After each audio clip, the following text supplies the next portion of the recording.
নমস্কাৰ, আজি হৈছে 4 নৱেম্বৰ মঙলবাৰ। এই মুহূৰ্তত সমগ্ৰ ৰাজ্যবাসীৰ বাবে আহি পৰিছে আজি সন্ধিয়াৰ বহুকেইটা ডাঙৰ খবৰ। এই মুহূৰ্তত জনাইছোঁ আজিৰ প্ৰথমটো খবৰেই সমগ্ৰ ৰাজ্যবাসীৰ বাবে এটি ডাঙৰ খবৰ, বিগ ব্ৰেকিং নিউজ।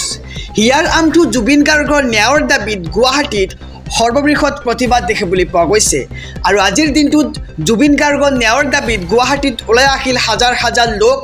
জাতি জনগোষ্ঠী জুবিন গাৰ্গে যিহেতু অসমখনক জাতি জনগোষ্ঠীৰ ভেদাভেদত নাচাই এখন সোণৰ অসমত দেখিব বিচাৰিছিল, আৰু তাৰ বাবে 22টা জাতি জনগোষ্ঠীয়ে আজি আন্দোলন কৰিছে গুৱাহাটীত। প্ৰিয় শিল্পীৰ ন্যায়ৰ দাবীত গুৱাহাটীত সৰ্ববৃহৎ প্ৰতিবাদ। 22টা জনগোষ্ঠীয় দল সংগঠনৰ প্ৰতিবাদত কঁপিছে এতিয়া গুৱাহাটী। খানাপাৰাৰ ফিল্ডৰ পৰা বেলতলা ফিল্ডলৈ প্ৰতিবাদী পদযাত্ৰা। বৃহৎ প্ৰতিবাদী পদযাত্ৰাৰ নেতৃত্বত আছে AJYCP, আৰু প্ৰতিবাদত অংশগ্ৰহণ কৰিছে মৰাণ ছাত্ৰ সন্থা, মটক যুৱ ছাত্ৰ সন্মিলন, টাই আহোম ছাত্ৰ সন্থা, টাই আহোম যুৱ পৰিষদ অসম, নিখিল ৰাভা ছাত্ৰ সন্থা, চুতীয়া ছাত্ৰ সন্থা। ইয়াৰ সমান্তৰালকৈ নাথ যোগী ছাত্ৰ সন্থা, কোচ ৰাজবংশী ছাত্ৰ সন্থা, কাৰ্বি ছাত্ৰ সন্থা, ডিমাচা ছাত্ৰ সন্থা, চাহ জনজাতি ছাত্ৰ সন্থা আৰু আদিবাসী ছাত্ৰ সন্থা, গোৰ্খা ছাত্ৰ সন্থা, প্ৰাদেশিক যোগী সন্মিলন আৰু কলিতা জনগোষ্ঠীয় সন্মিলন, তিৱা ছাত্ৰ সন্থা, চাওতালী ছাত্ৰ সন্থা, কলিতা আলপাইন জনগোষ্ঠীয় সন্মিলন। যিহেতু জুবিন গাৰ্গে সকলো জাতি জনগোষ্ঠীক ভাল পাইছিল আৰু সকলো জাতি জনগোষ্ঠীক লৈ তেওঁ গান গাইছিল, আৰু তাৰ বাবেই এতিয়া 22টা জনগোষ্ঠীয় সংগঠনে নামি পৰিছে জুবিন গাৰ্গৰ ন্যায়ৰ প্ৰতিবাদত। জুবিন গাৰ্গৰ ন্যায়ৰ দাবীত গুৱাহাটীত ওলাই আহিল হাজাৰ হাজাৰ লোক। প্ৰিয় শিল্পীৰ ন্যায়ৰ দাবীত গুৱাহাটীত সৰ্ববৃহৎ প্ৰতিবাদ দেখিবলৈ পোৱা গৈছে। আজিৰ দিনটোতেই 22টা জনগোষ্ঠীয় দল সংগঠনৰ প্ৰতিবাদত কঁপিছে এতিয়া গুৱাহাটী। জনাইছোঁ আজিৰ 2 নম্বৰ খবৰটো ৰাজনৈতিক প্ৰেক্ষাপটৰ এটি ডাঙৰ খবৰ। 2026 নিৰ্বাচনত ভংগ হ'ব নেকি অগপ আৰু বিজেপিৰ মিত্ৰতা? তাক লৈ এতিয়া সৰ্বত্ৰে প্ৰশ্ন উত্থাপিত হৈছে। এই মুহূৰ্তৰ খবৰ জনাইছোঁ এটি ডাঙৰ খবৰ, মিত্ৰতাৰ মৰ্যাদা নিদিলে 60খন সমষ্টিত নিৰ্বাচন খেলিব অগপই, আৰু দিগদৰ্শন বৈঠকত অগপই লৈছে এই প্ৰস্তাৱ। মৰ্যাদাপূৰ্ণ মিত্ৰতা হ'লেও 40খন সমষ্টিত টিকট বিচাৰিব অগপই।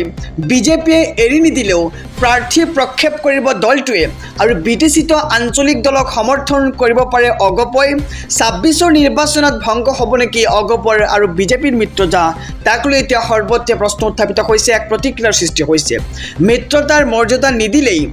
60খন সমষ্টিত 60টা সমষ্টিত নিৰ্বাচন খেলিব অগপই, আৰু দিগদৰ্শন বৈঠকত অগপই লৈছে এই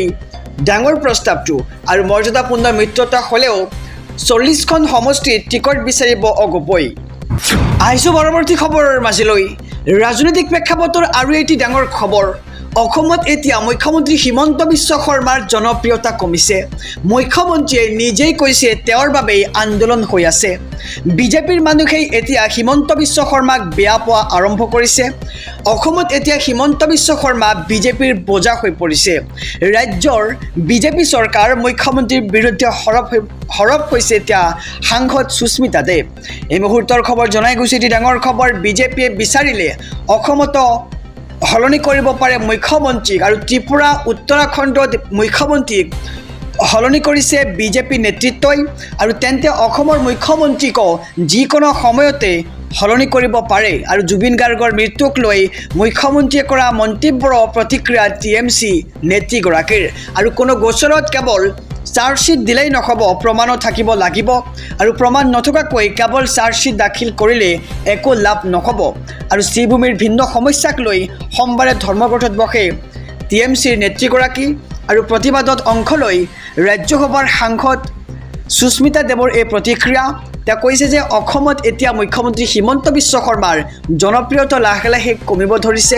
মুখ্যমন্ত্ৰীয়ে নিজেই কৈছে যে তেওঁৰ বাবে আন্দোলন হৈছে অসমত, আৰু বিজেপিৰ মানুহে এতিয়া হিমন্ত বিশ্ব শৰ্মাক বেয়া পোৱা হৈছে। আহিছোঁ আন এক খবৰৰ মাজলৈ। ৰাজ্যবাসীৰ বাবে আৰু এটি ডাঙৰ খবৰ।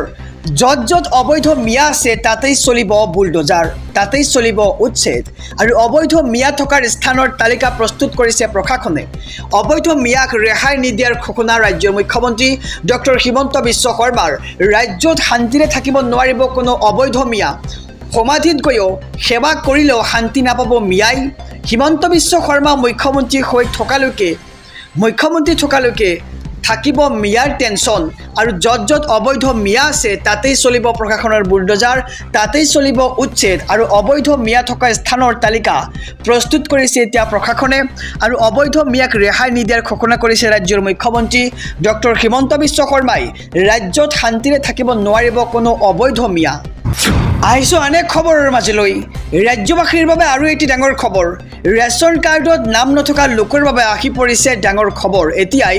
নাম অন্তৰ্ভুক্ত কৰিব পাৰিব ৰেচন কাৰ্ডত কিদৰে অন্তৰ্ভুক্ত কৰিব নতুন নাম এই মুহূৰ্তৰ খবৰ জনাই যাম গতিকে খবৰটো দিয়াৰ আগতে যদিহে আপুনি আমাৰ এই চেনেলটোত নতুন তেন্তে ছাবস্ক্ৰাইব কৰক আৰু ভিডিঅ'খনত এটা কৈ লাইক কৰি কমেণ্ট বক্সত লিখক #Justice4Jubin Garg জনাইছোঁ খবৰ ডাঙৰ খবৰ ৰেচন কাৰ্ডত লাখ লাখ হিতাধিকাৰীৰ বাবে নতুনকৈ আহি গ'ল ডাঙৰ খবৰ ৰেচন কাৰ্ডত আপোনাৰ কোনো পৰিয়ালৰ কোনো সদস্যৰ নাম অন্তৰ্ভুক্ত হোৱা নাই নেকি যদি হোৱা নাই তেন্তে এখন ভিডিঅ' চাই অতি শীঘ্ৰে কৰক আপোনাৰ নতুন সদস্যৰ নাম অন্তৰ্ভুক্ত কিদৰে অন্তৰ্ভুক্ত কৰিব নতুন সদস্যৰ নাম আমি সবিশেষ জনাই যাম আপোনাৰ পৰিয়ালৰ কোনো সদস্যৰ নাম অন্তৰ্ভুক্ত হোৱা নাই নেকি পৰিয়ালৰ প্ৰতিগৰাকী সদস্যই লাভ কৰিব বিনামূলীয়া ৰেচন নাম নথকা সদস্যৰ নাম অন্তৰ্ভুক্ত কৰিব পাৰিব ৰেচন কাৰ্ডত ৰেচন দোকানীৰ সৈতে ইয়াৰ বাবে প্ৰথমে আপুনি যোগাযোগ কৰিব লাগিব নতুন সদস্যৰ সকলো তথ্য পাতি যোগান ধৰিব লাগিব বিভাগীয় কৰ্তৃপক্ষক আৰু নতুন সদস্যৰ সকলো ধৰণৰ ডকুমেণ্টছসমূহ আপুনি যোগান ধৰিব লাগিব বিভাগীয় কৰ্তৃপক্ষক আৰু নতুন সদস্যৰ বাবে Aadhaar card PAN card voter card থকাটো একেবাৰে বাধ্যতামূলক আৰু অনলাইন যোগে আপুনি কৰিব পাৰিব আবেদন নতুন সদস্যৰ সকলো তথ্য গাঁও পঞ্চায়তৰ জৰিয়তে প্ৰত্যাহিত হোৱাৰ পিছতেই অন্তৰ্ভুক্ত হ'ব নাম আৰু KYC কৰাৰ সময়তো কৰিব পাৰিব আপুনি এই কাম আৰু যদি কোনো লোকৰ মৃত্যু হৈছে তেনেহ'লে কৰ্তন কৰিব পাৰিব আপুনি ৰেচন কাৰ্ডৰ পৰা আৰু নতুন সদস্য অন্তৰ্ভুক্তি আৰু কৰ্তনৰ কামো কৰিব পাৰিব আপুনি একেলগেই আৰু আবেদন প্ৰক্ৰিয়া সম্পূৰ্ণ হোৱাৰ পিছতেই নতুন সদস্যই লাভ কৰিব 5 কিলোকৈ চাউল আহিছোঁ আন এক খবৰৰ মাজলৈ ওজাপুলিৰ প্ৰাক্তন কেন্দ্ৰীয় মন্ত্ৰী ৰাজেন গোহাঁই কাইলৈ ওজাপত যোগদান কৰিব প্ৰাক্তন কেন্দ্ৰীয় মন্ত্ৰী ৰাজেন গোহাঁইয়ে দিছপুৰৰ লোক নিৰ্মাণ বিভাগ ভৱনত হ'ব ওজাপৰ যোগদান কাৰ্যসূচী আৰু সভাপতি লুৰিণজ্যোতি গগৈৰ উপস্থিতিত কৰিব ওজাপত যোগদান আৰু ৰাজেন গোহাঁইৰ যোগদানক লৈ মন্তব্য ওজাপৰ সভাপতিৰ ৰাজেন গোহাঁইক ওজাপলৈ আদৰণি জনাইছোঁ আৰু জাতীয় সমস্যা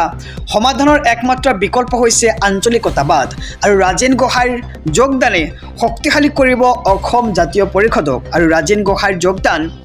মাথো আৰম্ভণিহে বুলিও মন্তব্য কৰিছে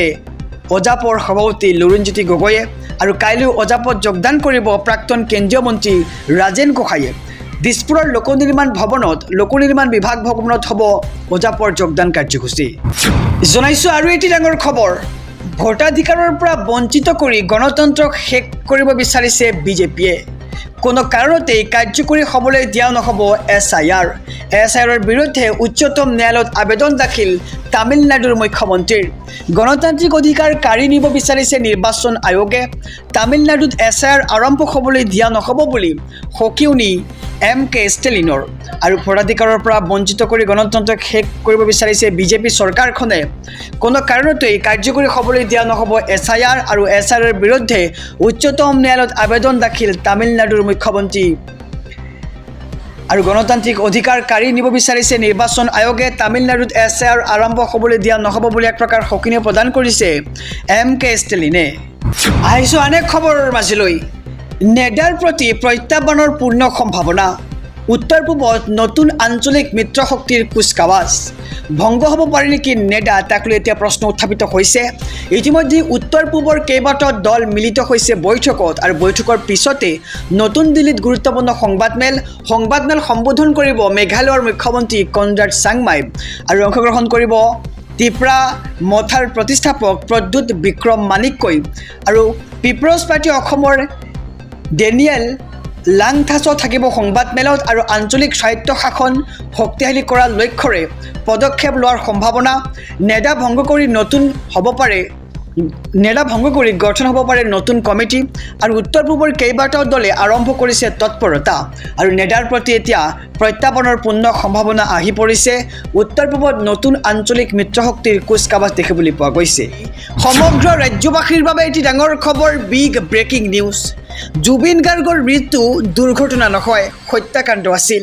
ৰাজ্যৰ মুখ্যমন্ত্ৰী ডক্টৰ হিমন্ত বিশ্ব শৰ্মাই কৰিছে এক প্ৰকাৰ ডাঙৰ মন্তব্য এই মুহূৰ্তৰ খবৰ জনাইছো এটি ডাঙৰ খবৰ জুবিন গাৰ্গক হত্যা কৰা হৈছিল জুবিন গাৰ্গৰ মৃত্যুক হত্যা আখ্যা দিছে ৰাজ্যৰ মুখ্যমন্ত্ৰী ডক্টৰ হিমন্ত বিশ্ব শৰ্মাই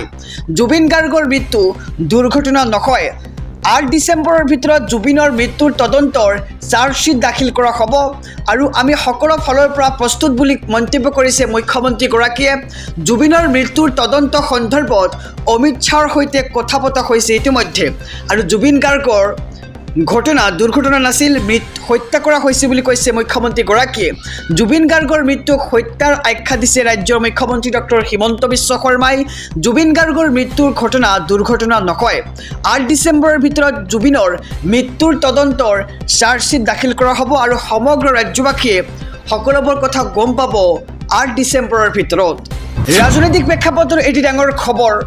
গাখীৰত মানুহে অলপ হ'লেও পানী ঢালে কিন্তু গৌৰৱ গগৈ 100% পাকিস্তানী মিল্ক এইবাৰ গৌৰৱ গগৈ সন্দৰ্ভত ৰাজ্যৰ মুখ্যমন্ত্ৰী ডক্টৰ হিমন্ত বিশ্ব শৰ্মাই আগবঢ়াইছে এক বিস্ফোৰক প্ৰতিক্ৰিয়া এই মুহূৰ্তৰ খবৰ জনাইছো এটি ডাঙৰ খবৰ গৌৰৱ গগৈ 100% পাকিস্তানী গাখীৰত মানুহে অলপ হ'লেও পানী ঢালি খায় কিন্তু গৌৰৱ গগৈৰ 100% পাকিস্তানী মিল্ক গৌৰৱ গগৈ সম্পূৰ্ণ এটা পাকিস্তানী এজেণ্ট বুলি আখ্যা দিছে ৰাজ্যৰ মুখ্যমন্ত্ৰীগৰাকীয়ে গৌৰৱ গগৈ মোৰ ওপৰত কেছ দিলে ময়ো ভাল পাম আৰু জুবিন গাৰ্গৰ ঘটনাৰ চাৰ্জশিট দিয়াৰ পিছতহে গৌৰৱ গগৈৰ কাণ্ড মুকলি কৰা হ'ব আৰু 10 ছেপ্টেম্বৰৰ পৰিৱৰ্তে 10 জানুৱাৰীত প্ৰতিবেদন দাখিল কৰিলে হলনি নহয় ঘটনাৰ তথ্য কৰ্তৃপক্ষই ক'লেই মই প্ৰতিবেদন দাখিল নকৰোঁ আৰু শত্ৰুৱে 10 তাৰিখে বিচাৰিলে মই 11 তাৰিখতহে দিম বুলি মন্তব্য কৰিছে মুখ্যমন্ত্ৰীগৰাকীয়ে আৰু শত্ৰুৰ মতে মই কেতিয়াও নচলোঁ শত্ৰুৰ মতে নচলে হিমন্ত বিশ্ব শৰ্মা আৰু প্ৰথমে জুবিন গাৰ্গ তাৰ পিছতহে গৌৰৱ গগৈৰ পাকিস্তানী লীগ সন্দৰ্ভত ৰাজ্যৰ মুখ্যমন্ত্ৰী ডক্টৰ হিমন্ত বিশ্ব শৰ্মাৰ এক বিস্ফোৰক প্ৰতিক্ৰিয়া আহি পৰিছে কৈছে যে গৌৰৱ গগৈ 100% পাকিস্তানী এজেণ্ট গাখীৰত মানুহে অলপ হ'লেও পানী ঢালি খায় কিন্তু গৌৰৱ গগৈ 100% পাকিস্তানী মিল্ক বুলি কৈছে ৰাজ্যৰ মুখ্যমন্ত্ৰী ডক্টৰ হিমন্ত বিশ্ব শৰ্মাই